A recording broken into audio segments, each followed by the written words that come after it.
Yes, ma'am. I'm ready. Okay. Yes, we'll start. A very good morning, good afternoon, or good evening, depending on where you're from. I welcome you all back to session 12 of day 6 on research writing, dimensions and remedies in plagiarism of the 7-day online international faculty development program on language and literature, a pragmatic approach. I welcome Dr. Sarvanan, our principal and patron of the program, Dr. Shakila Matthew, Dean Academics and Head Department of English and the convener of the program, Mr. Logesh Kumar S., Administrative Officers, members of the Faculty of English of VET Institute of Arts and Science, and the teaching fraternity of English language and literature from around the world to the session. I take much pride in welcoming Dr. Fayyaz Ahmed H. Ilkal. A dream for a student truly begins when a teacher believes in him or her. Today's resource person, Dr. Fayyaz Ahmed H. Ilkal, not only helps students dream, but also helps in synthesizing their dream into a reality by teaching beyond the classroom. Dr. Fayyaz Ahmed is an assistant professor in local head, Department of Studies and Research in English, Rani Chennamma University, PG Center, Torvi, Vijayapura, Karnataka. A complete optimist who believes in the power of ideas and words, backed by some path-breaking deeds and actions, he has learned to integrate thematic units, generate independent thought, improve reading and writing skills, and instill a love for literary and literacy in students. His astonishing ardor in research led him to earn his doctorate from Karnataka University, Dharwad. His foray into the larger impact of teaching, learning, and improvisation has helped him present papers in 16 national and international conferences and publish 10 research articles in refereed national and international journals within a short stint of 7 years of teaching experience. His scholastic skills enabled him to be a fecund member of English Study Circle of South Africa and Indian Society for Commonwealth Studies. His academic acumen has made him an excellent leader and organizer in motivating the students to get the real world life. Research is formalizing curiosity and creating new knowledge. Today, Dr. Fayyaz will acquaint us with ethics in research writing. Over to you, sir. Yeah, good afternoon and then good morning and good evening to the people and the participants across the globe. At the outset, I would like to extend my gratitude to the management of VET Institute of Arts and Science E-Road, and then the principal Shakila Matthews, and then the organizing secretary Kavita K, and the other management people around in this FDP or IFDP, to put it rightly. So the topic which I'll be dealing with today is ethics in research writing, dimensions and remedies in plagiarism. I hope I'm audible. Yes, sir, you're audible. We can Fine. see your video and presentation as well. Yes, thank you. So now the ethics in research writing is a burning issue now, and especially to all of them, because due age and since there has been a flood of technology and so many apps, we have to keep ourselves updated and the challenges we keep on facing day in and day out. So I thought that this will be the topic which I should speak and I should address a larger public, and I will also I'm very much happy to know that almost 1,800 participants have registered. So now my voice will be heard to many across the globe. And I wholeheartedly thank the management for providing me an opportunity to reach such a larger public. I have prepared one PPT, which will also be able to put forth my idea about this topic in a much better way. So you must have seen this disclaimer in the movies and short web series and all those things, wherein they say that it is a way of acknowledging the original work. And I have already mentioned here that this document, which contains some of the material from Google document, images as well. So some of these may perhaps be copyrighted. They are included here for educational non-commercial purposes and are considered to be covered by the doctrine of fair use. So when this fair use fails, plagiarism comes to fill the gap over there. So the outline of my presentation is what is research and ethics, importance of ethics in research, plagiarism, conclusions, and so many things I will be discussing, which I have not put it here. As in how the lecture progresses, you will come to know. So here I have taken two definitions about research ethics. What is research? So most of us, we think of doing research, but while doing research, we forget about this ethic kind of a thing. So now, what is ethic?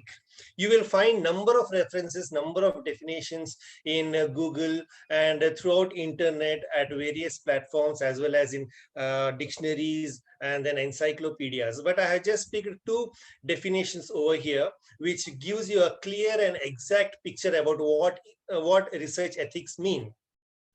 So here, ethics is the disciplined study of morality.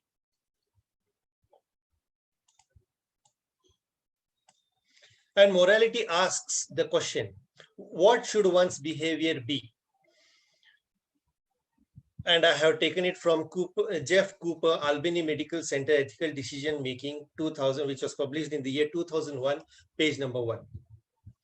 And then one more definition which says, in academic writing, it is considered plagiarism to draw any idea or any language from someone else without adequately crediting that source in your paper. So it is taken from Harvard Guide to Using Sources. So here the source can be both published or unpublished, which fall under this criteria or category. So now again, what is research and ethics? And how, whether they are different or they are together. Research is an organized and systematic investigation of a phenomenon by using sound methods and procedures in order to find solutions to problems affecting humanity. So why we take up research? There are so many reasons. Everyone have their own reasons to take up research. And I firmly believe that research has to be, so we can't separate ethics with research. And then what is ethics? Ethics is nothing but norms of conduct or behavior that distinguishes right from wrong or acceptable or unacceptable behavior, especially in research. So in order to further throw much more light upon the importance and significance of research ethics, I have picked up one essay written or one article written by David Rensick in the year 2011, wherein he has dealt with this concept, why research is important, irrespective of whichever discipline you may be, whether science, humanities, or social sciences. So here he discusses that the things which prohibits and the things which prevents are fabrication, falsification, and plagiarism. So these three concepts I will be dealing in much detail in the further slides. And in promotion of research values, trust plus accountability plus respect plus fairness. This is very, very much important in research. As well as other than this, accountability to the public and enable public support. So what you're doing, you're not writing it for self, but whatever you write, it goes into public domain. So you're answerable to the public. So that's why ethics plays a very, very important role over there, because you're accountable and you are answerable. And then moral and social values, human, animal rights, social responsibility, so on and so forth. So whichever area you may be pursuing your research, these things are very, very important for a free and fair research. Recognition of research codes of conduct. Honesty should be there, objectivity should be there, integrity, carefulness, transparency, share respect for IP, confidentiality, responsible publication, respect for colleagues, social responsibility, and to avoid discrimination, competence, legality, protection of human and animal, and so forth and so forth. So now this has been a disease, I can say, and it has been a problem throughout the world, and the governments and the universities and the higher education ministries have been passing and making laws and rules a time and again. So I have taken up one example of annotations which are coming up, which are disturbing me. Yeah, UGC's Code of Professional Ethics 2018, especially UGC's University Grants Commission, which has been set up by Higher Education of Government of India. So there, 17.0 Code of Professional Ethics, UGC Regulations 2018, it says, teachers and their responsibilities. It has issued directives to the teachers at what they have to follow and what are the professional ethics. It is, they have not spared even librarians as well. Librarians as a, so the first point there, they have clearly mentioned that one has to adhere to a responsible pattern of conduct and demeanor expected of them by the community. Because as I have already said, that we are answerable to the community and to the society and to the world at large. Seek to make professional growth continuous through study and research, because we will be setting an example for the next generation or to our contemporaries as well, or our predecessors as well. So, and we have to express free and frank opinion by participation at professional meetings, seminars, conferences, etc., towards the contribution of knowledge. And then perform their duties in the form of teaching, tutorials, practices, so on and so forth. So now I have highlighted there, they have stressed on to discourage and not indulge in plagiarism and other non-ethical behavior in teaching and research, both as well. And I have given from where I have taken this source as well. So this is how we have to follow professional ethics as well as ethics in research, by giving quotations from where you have taken.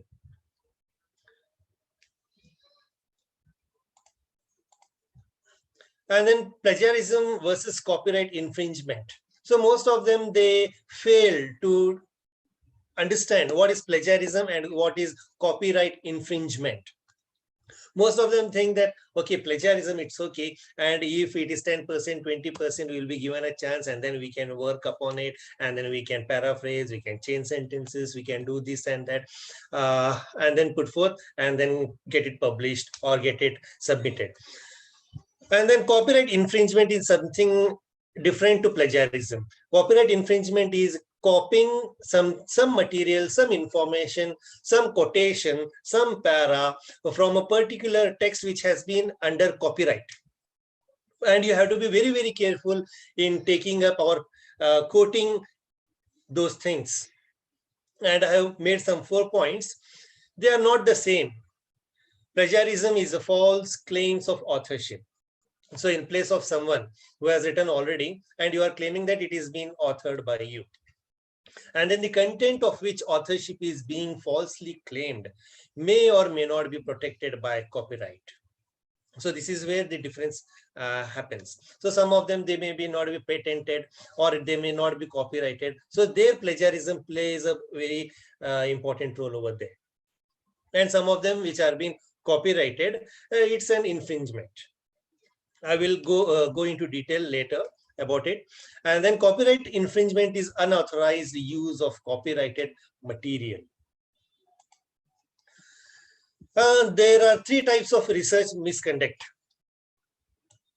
So plagiarism, fabrication, and falsification. So there are 3 types of research misconduct, which has been called as plagiarism, fabrication, falsification, which I had already explained earlier.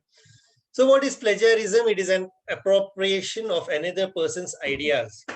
What we are doing, we are just taking up the concept or the ideas put forth and worked upon by someone else, and we just pick it and we claim that it is ours. And it is one form is the appropriation of the ideas and results of others and publishing as to make it appear the author had performed all the work under which the data was obtained. A subset is citation, plagiarism, willful or negligent failure to appropriately credit other or prior discoverers so as to give an improper impression of priority. And then fabrication. So it's very, very important to understand the difference between plagiarism, fabrication, and falsification. As I told you, plagiarism is claiming that that a particular work is written by not that person, but by me.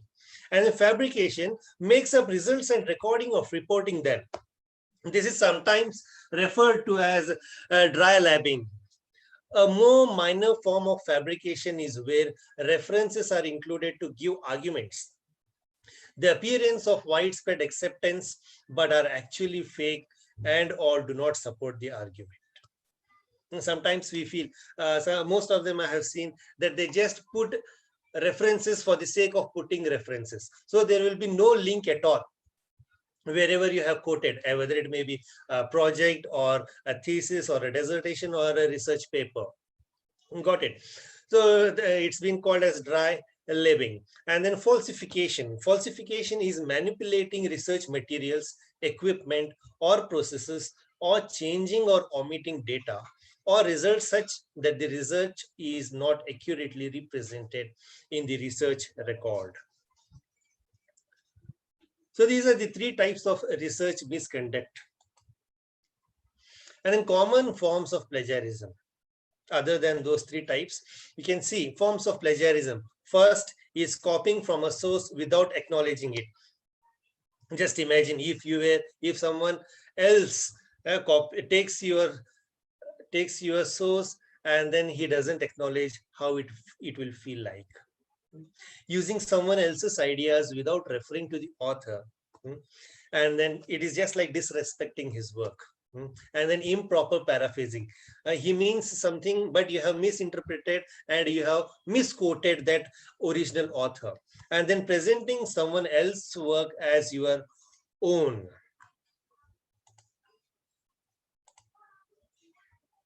So these are the common forms of plagiarism.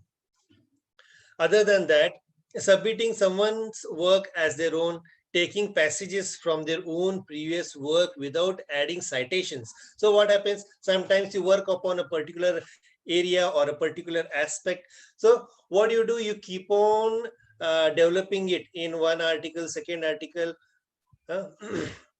So that should be avoided.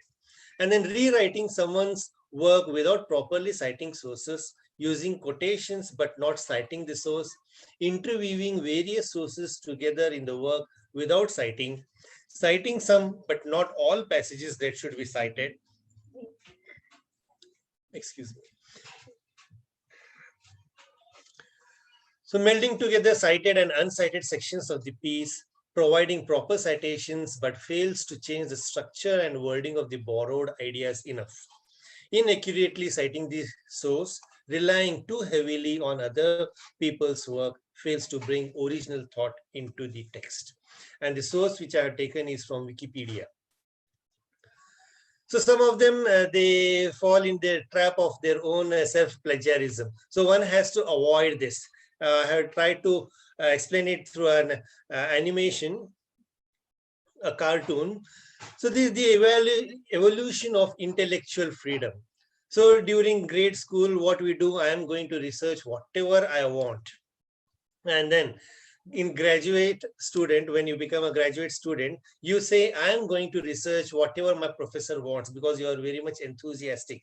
And then after that, I am going to research whatever my tenure committee wants when you become an assistant professor. And then tenured professor, I am going to research whatever my grant committee wants. And then finally, emeritus professor, I am going to research whatever. And then research in peace.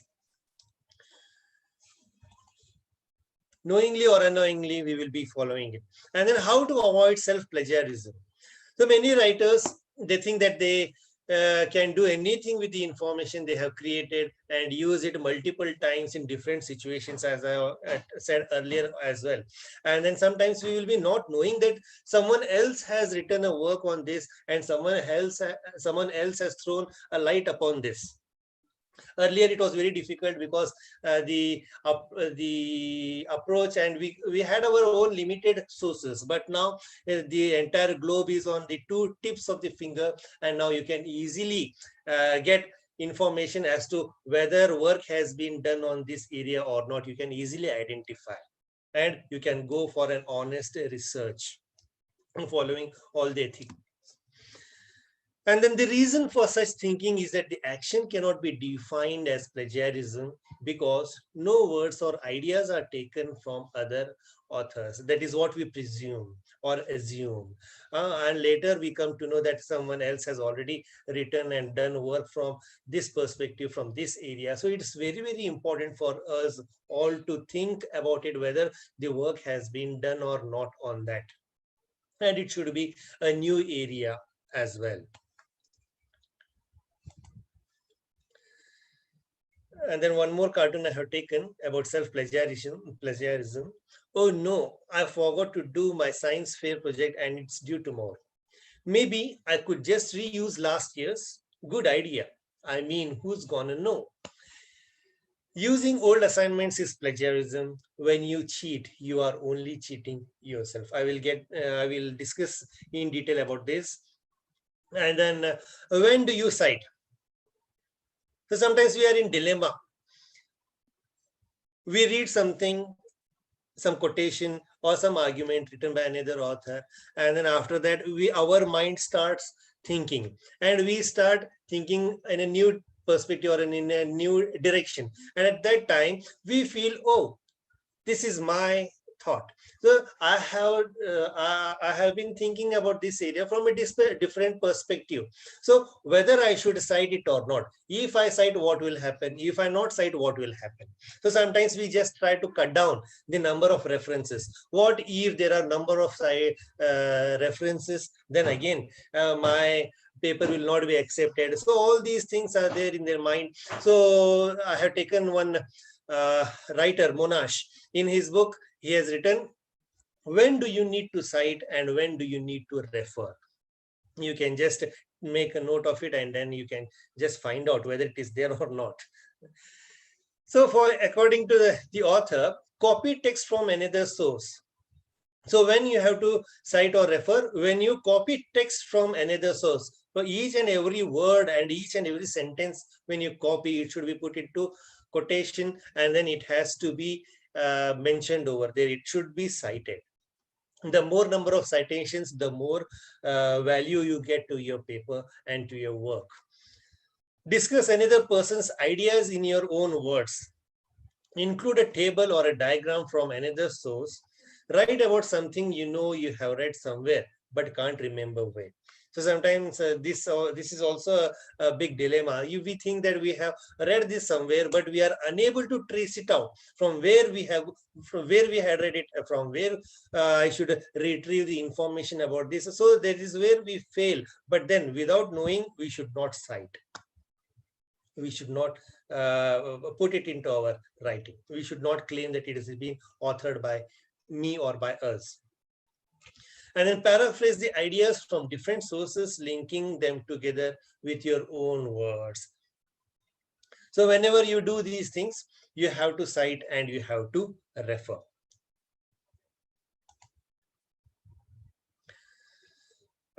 And then when do you cite? Another diagram.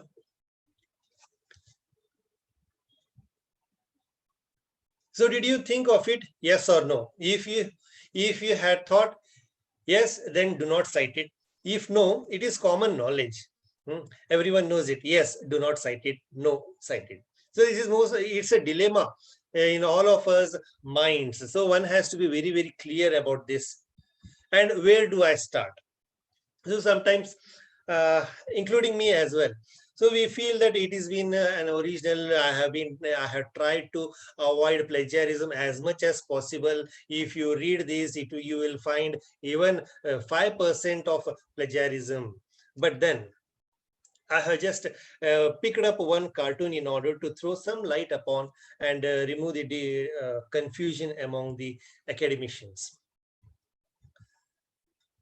So where do I start? Plagiarism, either accidental or intentional. Sometimes what happens, it becomes accidental without knowing it happens. And then it usually brings at the note-taking stage of writing process. If information is plagiarized in your notes, it can be easily be transferred into plagiarized material in your final paper. You can eliminate accidental plagiarism by taking careful notes and giving credit for the other people's words and ideas. Statistical information, graphics or drawings, you can eliminate intentional plagiarism by being ethical and honest and allowing enough time for researching and writing an assignment. So I will be discussing about this also. What causes, what are the reasons for plagiarism? I would like to show you one particular animated video in order to which shows there are 5 steps to avoid plagiarism that will help you in order to understand.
Stealing someone else's ideas.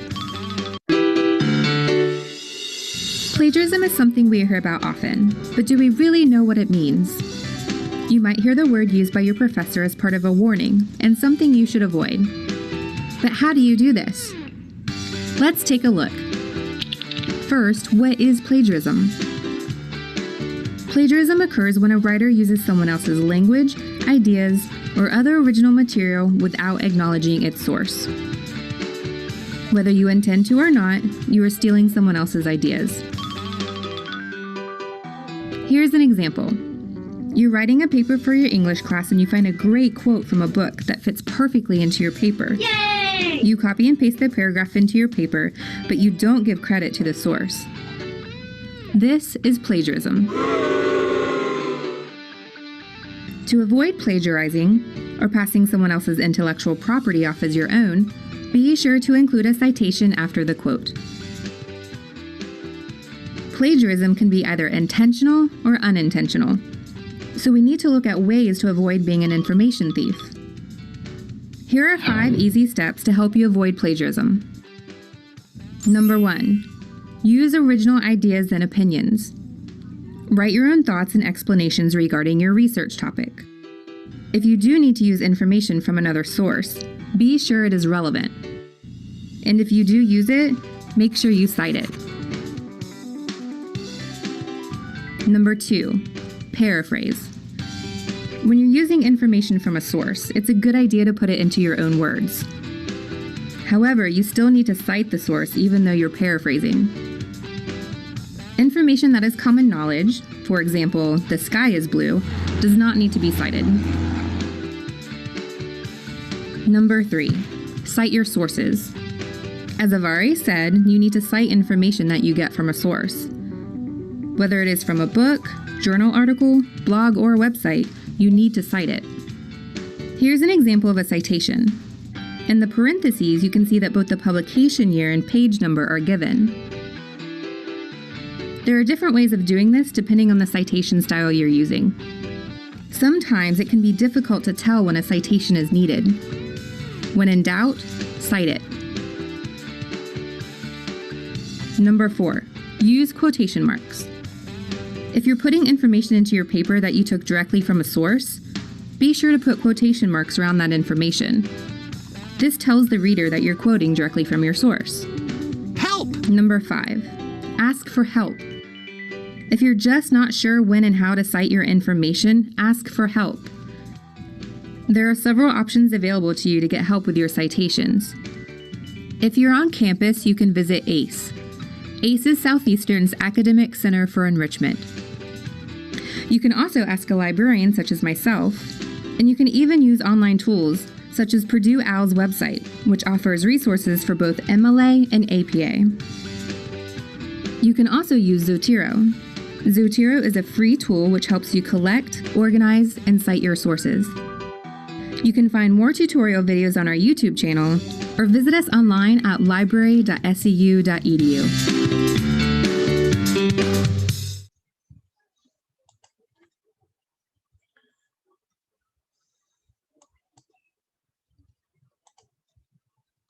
Okay, so if you type how to avoid plagiarism, you will find so many videos. Just in order to add some animation to this presentation, I thought that this will be helpful for you all.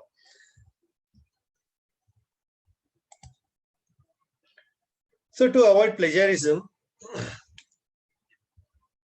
yeah, am I audible? Hello? Yeah. Yes, sir, you're audible. We will continue, sir. Okay, thank you.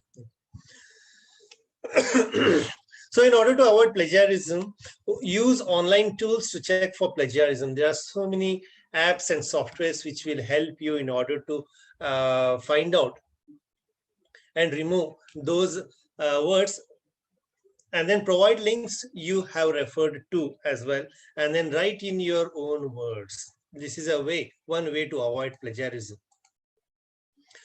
And then highlights of UGC's draft legislation on plagiarism for students and teachers. This is why there has been a directive issued by UGC. That is why we have been thinking about plagiarism and all. When I was pursuing my PhD in 2004, such regulations were not there, and even we were at the mercy of our guides. So we used to take 8 years, 10 years for submission and then getting our PhD awarded. But now UGC has issued directives, and as and how they are facing new challenges, they have been issuing new circulars. And here they have clearly stated that for students and for teachers, the percentage of plagiarism should be somewhere around 10 to 40% for students, whether it may be project, whether it may be a dissertation or thesis. Then the researcher has to resubmit his revised thesis. In 40 to 60% of the content is plagiarized, the student will be deprived of submitting the revised thesis for 1 year. Please make a note of it, especially those who are from India. And then it differs, it changes, the rules change from country to country. And then if plagiarization goes above 60%, the registration of the student will be cancelled permanently. And then for teachers, in case of 10 to 40% plagiarism, the teacher will have to withdraw the manuscript. The teacher will be debarred to supervise master's, PhD or MPhil students for 2 years and will be denied to a single annual increment in case of 40-60% plagiarism. If it's above 60%, the teacher will be suspended or dismissed. This is especially for those who think that what happens. And then plagiarism in India. As per an article, I just quoted that, which says, according to Hindustan Times, it's a very popular newspaper in India, And in 2016, one Vice Chancellor Chandra Krishnamurthy of the Pondicherry University had to quit her job after a prolonged standoff with the HRD ministry following allegations that she had plagiarized large parts of one of her books. Seven Stanford University professors wrote to then President APJ Abul Kalam about Kumon University Vice Chancellor B.S. Rajput on the issue. University of Hyderabad Vice Chancellor Appa Rao Podil was accused of plagiarizing his thesis for not one but three scientific papers. There are many other examples cited by Society for Scientific Values, New Delhi in its newsletters. And then I have cited the source as well. And like this, you will find number of examples which can caution you. And then reasons for plagiarism, major cause for research misconduct. So why this plagiarism happens and why it happens so. The first major reason is the lack of personal and professional integrity. And then the second, pressures in the working environment. So some of them, they are forced for promotion or from someone or the other benefit. And then publish or perish in order to sustain, in order to get an increment. People are forced to involve and indulge themselves into such activities. And then failure to sanction misconduct. So because they have been habitual offenders and no one has caught hold of them, they keep on doing it. And one more quotation, paper cutting it is. In fact, I will not go into it. I will just read out the heading of it. Turnitin software for all varsities to check plagiarism in research. So it again differs from university to university, and other than Turnitin, there are so many softwares. And the major one is Orkund and then Turnitin, which UGC is prompting. And then this is the page which looks like, and it says the plagiarism spectrum.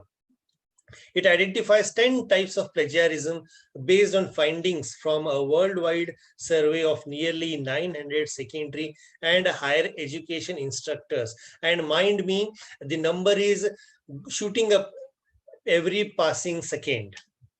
And each type has been given an easy to remember moniker to help students and instructors better identify and discuss the ramifications of plagiarism in student writing. It is not intentional, it may happen accidentally as well. So one has to be very, very careful. And these are the things. Clone means submitting another's work word for word as one's own. And when you, for example, if you put your paper into that software, these are the things which it will come out with. If it is clone, it means that submitting another's work word for word as one's own. And if it is Control-C, it contains a significant portion of text from a single source without alterations. And then find, replace, changing keywords and phrases, but retaining the essential content of the source. So some of them they just go there and then they replace word, synonym or antonym. So for those are also been caught hold by this software. And then remix phrases from multiple sources made to fit together. And then recycle, borrows generously from the writer's previous work without citation. Hybrid, combines perfectly cited sources with copied passages without citation. Mashup, mixes copied material from multiple sources. 404 error, include citations to non-existent or inaccurate information about sources. Aggregator, and so on and so forth.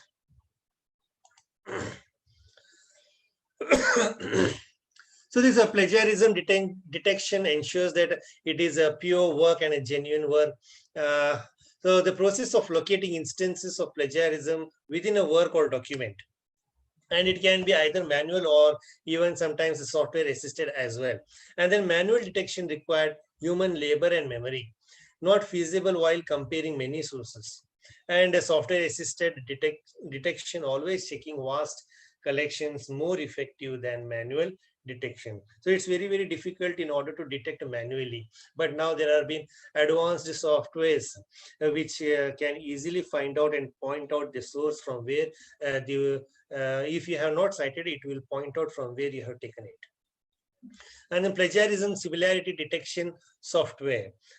So you please make a note of it, and then before sending your project or your thesis, dissertation, or a research paper, you please ensure that you have tested it in one of these softwares in order to ensure that your work is an original work. As I told earlier, it is not intentional, but sometimes accidental things happen, and man is he errs. So there are Turnitin, which has a write check option as well. And then I think authenticate. Instead of authenticate, authenticate means electronic authenticity. And then Urkund, being provided by InflipNet to all universities. You just go to Show the Ganga and you will get a link for that. And then Drillbit, Paper Ratter, Copyscape, Grammarly, Scan, like that. There are so many those softwares, and day by day the number of those commercial softwares is rising. And then free, there are two softwares which are free, which you can use it, but I won't guarantee to what level you can bank upon. One is that Plagiarism Checker X, and then Desktop Plagiarism Checker, and then the open source is Wiper. I hope you are very much well acquainted with these softwares. And then online plagiarism detection services, some of the softwares in which you can just put some of the paragraphs, some portions of your paper or project, and then you can identify. One is a small tools.com, plagiarismsoftware.org, doublychecker.com, plagiarisma.net, plagscan.com, quitex.com, scanmyessay.com, and so on and so forth. A very recent one is somewhere in the year 2017, UGC had given a public notice on this, wherein it had constituted a committee of experts to look into issues of plagiarism and recommend some institutional mechanism to eliminate the scope of this menace in higher education system in the country. The objective of the regulations is to promote academic and deterrence from plagiarism by developing systems to detect plagiarism. And then in the notification, as I told you time and again, as and how they are facing challenges, they are issuing new guidelines. And then in 2018, they have mentioned, in order to determine standards of higher education and for the partial fulfillment of award of degrees at master's and research level by a student or a faculty or a researcher or a staff in the form of thesis, dissertation, and publication of research papers, chapters in books, full-fledged books, and any other similar work reflects the extent to which elements of academic integrity and originality are observed in various relevant processes adopted by higher educational institutions. So therefore, in exercise of the powers conferred and so on and so forth, you can just go through this circular issued by UGC on this date. So you will come to know as what are the developments, what are the initiatives taken by UGC time and again in order to check the plagiarism. Initially, it was 30%, and then now it has come down to 10%. And then this is the continuation of that circular. I will not read it out. And then levels of plagiarism. Plagiarism would be quantified into following levels in ascending order of severity for the purpose of its definition. And it is according to the UGC guidelines, the Government of India. And it differs from country to country. Fine.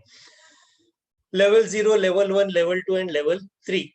Similarities up to 10%, minor similarities, no penalty. And then similarities above 10 to 40, similarities above 40 to 60, and then similarities above 60%. So here, penalties and on thesis and dissertation. So what are the legal actions and what are the penalties which are being initiated by UGC? 12.1, penalties in case of plagiarism in submission of thesis and dissertation. Up to 10%, minor similarities, no penalty. And from 10 to 40, such students shall be asked to submit a revised script within a stipulated time period not exceeding 6 months. And then similarities above 40 to 60%, such students shall be debarred from submitting a revised script for a period of 1 year. And then 60%, such student registration for the program shall be cancelled. And penalty on repeated plagiarism, such student be punished for the plagiarism of one level higher than the previous level, so on, so forth. And then penalties in the case of plagiarism in academic and research publications. So similarities up to 10%, minor similarities, no penalty. And then similarities about 10 to 40% shall be asked to withdraw manuscript. And then similarities 40 to 60%, they may be asked to withdraw manuscript or denied a right to 1 annual increment, or they may be allowed to be a supervisor. They may not be allowed to be a supervisor to any master's, MPhil, PhD student scholar for a period of 2 years. So any one of these three can be initiated upon the culprit. And then similarities above 60% shall be asked to withdraw manuscript, shall be denied a right to successive annual increments, shall not be allowed to be a supervisor to any master's, MPhil, PhD student scholar for a period of 3 years. And then penalty on repeated plagiarism and penalty in case where, so you can just download that circular from the UGC official website. And then exclusion also is there. Similarity checks for exclusion from plagiarism. The similarity checks for plagiarism shall exclude the following. The all quoted work reproduced with all necessary permission and on or attribution, all references, bibliography, table of content, preface and acknowledgements, all generic terms, laws, standards, symbols, and standards equations. So these are all excluded from plagiarism.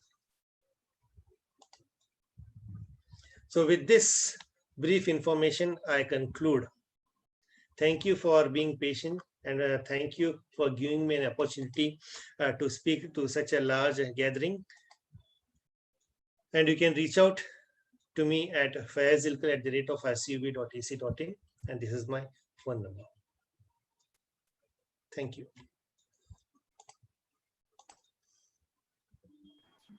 Thank you, sir. That was a wonderful session with so much of information. I truly believe all the participants will take something back to this home session. For the Q&A, sir, I'm just waiting for questions to pop up. We have a question from Dr. Michelle Philip. How do we devise newer topics for research when there are so many topics available already? Yeah, that's why, ma'am, we have to identify a particular area, a particular problem wherein work has not been done upon.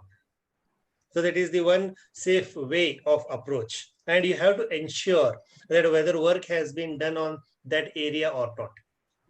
And that has to be the purpose of doing research. Not for the sake of research, but in order to contribute something to the existing knowledge of information.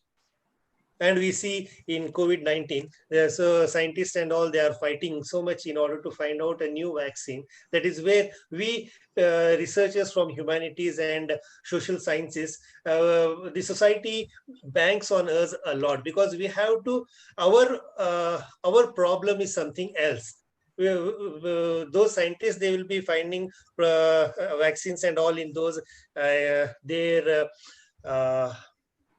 labs and all, but here we have to address the problems of the society.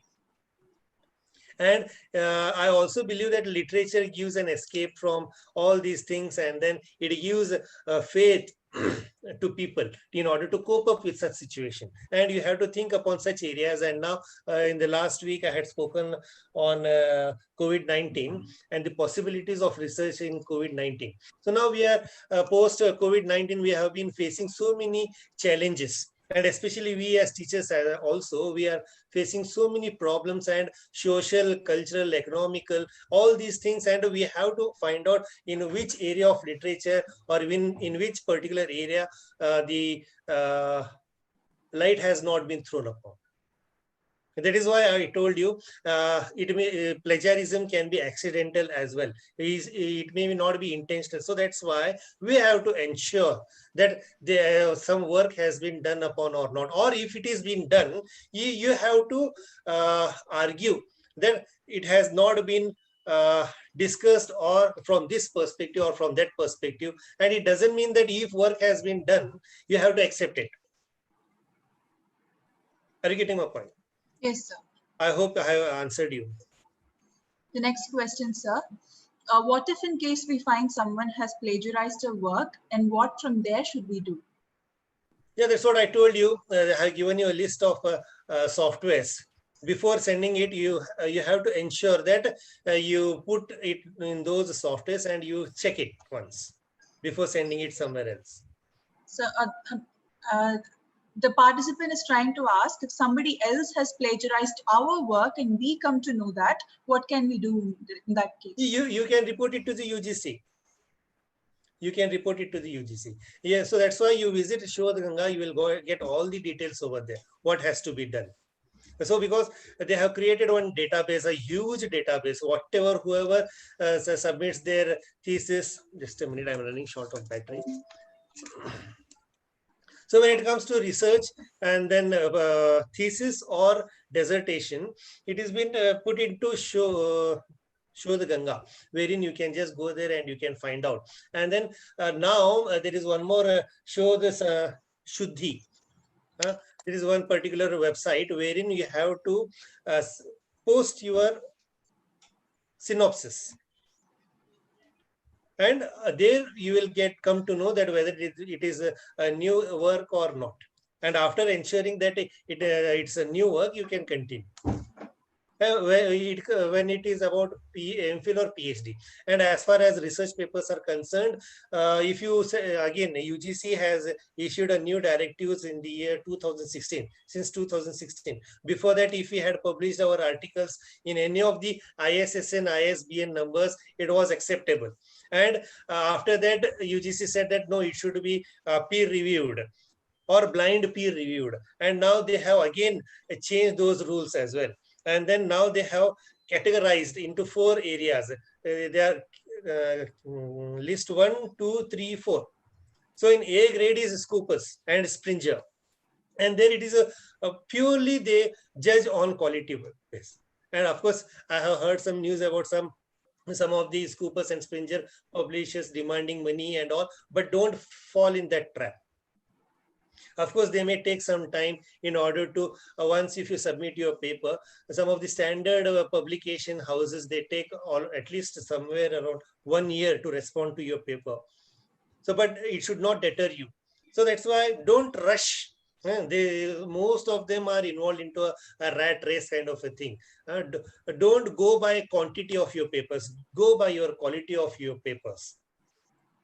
Got it. And for especially for assistant professors, if they have 8 articles published in either A, B, C, D, any of these, that is more than sufficient for you to get for eligible for associate professor. And then you have to please ensure you have to make all these groundwork before writing a paper. Yes, sir. We'll have another question. What if I cite or quote something that I have published in a previous paper of myself? Since that's an idea that I have, should I still cite that? Yeah, you have to cite. You have to cite. There's no harm in it. We're getting so many questions, sir. Just a minute. Yes, please. So you said that in case if somebody from within the country has plagiarized our work, we can report it to the UGC. What if it's a foreigner or somebody outside the country who you found to plagiarize the work? The same criteria follows, ma'am. You can just go to from if you find out. So from which source you will come to know that it has been copied. So there all the information will be displayed, and you can just report it to that particular university or to that particular author from where it has been copied. Is there any provisions available to check if our area of research has already been done by somebody so that we can avoid repetition of work which are of the same kind? That's what as I told you earlier, even when I was doing my PhD, I was also not aware whether work has been done upon this or not. So we used to just blindly depend on our research guides. And we used to discuss, and we used to carry upon our work. At that time, one newspaper used to come from UGC, which was called as UGC News. Now also there is a bulletin which comes fortnightly or maybe once in a month.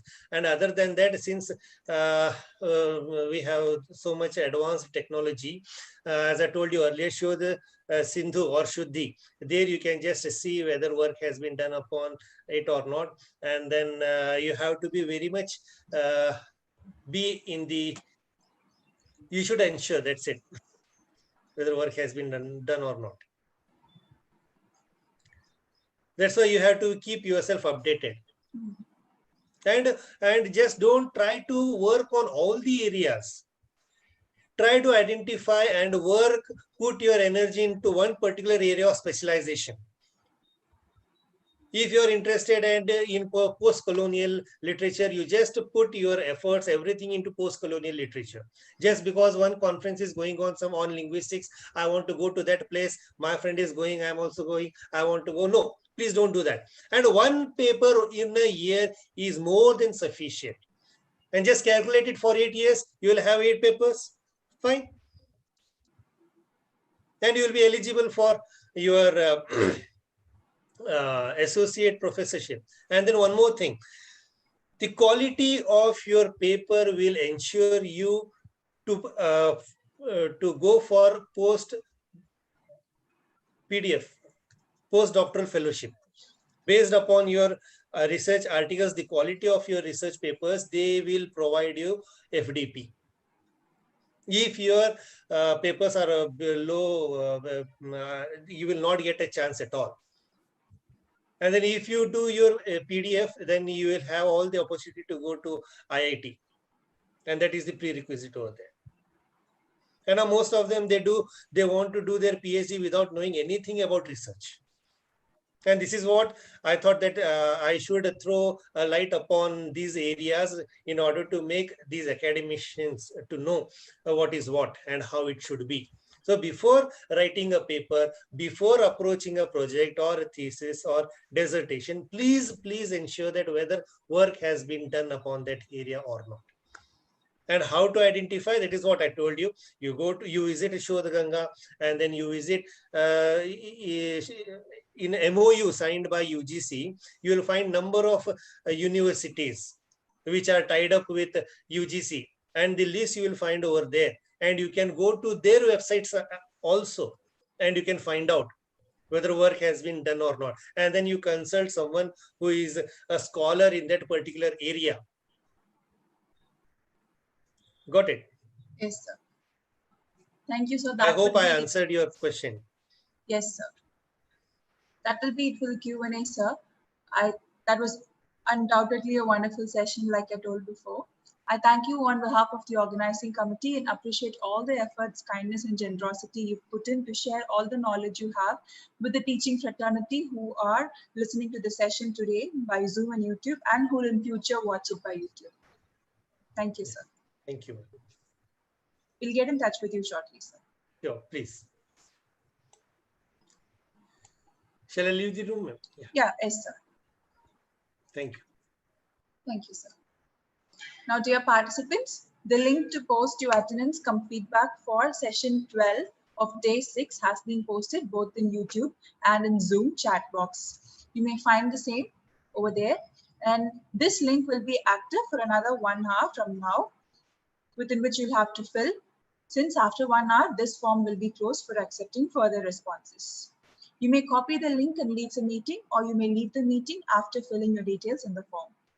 We'll meet you for the next session, that's tomorrow morning, 11 a.m. Indian Standard Time. And since many of you have asked questions regarding the quiz that will be conducted, the link for the quiz will be shared with you after the valediction session that will be on the afternoon of tomorrow, 3 p.m. Indian Standard Time. Any other questions can be mailed to englishlit@vetias.ac.in, which I have typed and entered in the chat box.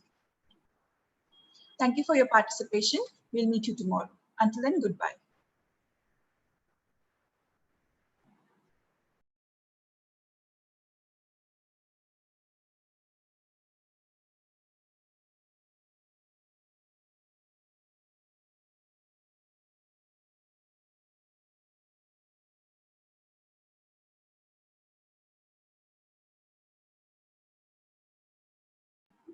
This meeting will be terminated in another few minutes.